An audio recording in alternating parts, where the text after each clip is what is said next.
Chers amis, si vous habitez en Occitanie, vous connaissez certainement ces 3 journaux. Mais savez-vous quel est le point commun entre ces 3 titres de presse? Eh bien, ils appartiennent tous au même propriétaire, le groupe La Dépêche du Midi de la famille Baillet. En effet, depuis le rachat des journaux du Midi en 2015, la famille Baillet est en situation de quasi-monopole sur la presse quotidienne régionale. Vous savez tous qui est Jean-Michel Baillet, le PDG du groupe La Dépêche du Midi. C'est l'ancien patron du PRG, Parti radical de gauche, ancien ministre de François Hollande et soutien d'Emmanuel Macron à la présidentielle 2017. M. Baillet est toujours en exercice puisqu'il possède encore 2 mandats politiques. En bref, vous l'avez compris, la presse quotidienne d'Occitanie est sous la main d'un politicien de gauche. Dans n'importe quelle démocratie digne de ce nom, une telle mainmise politique sur la presse poserait de graves problèmes en matière de libre concurrence et d'indépendance des médias. Sans parler de la vague de licenciements annoncée suite à cette acquisition.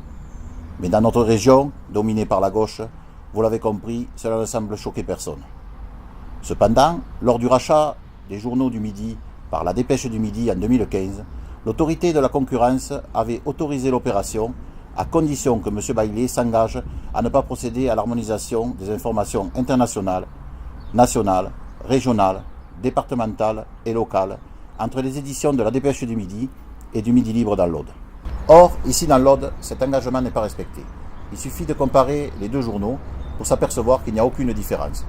Les informations sont les mêmes.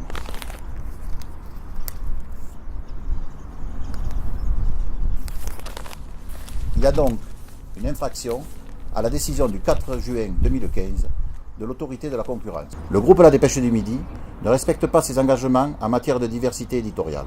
C'est pourquoi nous avons écrit, avec notre président de groupe Julien Sanchez et tous les conseillers régionaux Rassemblement National d'Occitanie, à M. Bruno Le Maire, ministre de l'Économie, pour lui demander de saisir l'autorité de la concurrence. Si, comme moi, vous souhaitez renvoyer M. Baillet devant l'autorité de la concurrence pour non-respect de ses engagements, je vous invite à faire de même. Écrivez au ministre de l'Économie pour lui demander de saisir l'autorité de la concurrence. Je vous remercie.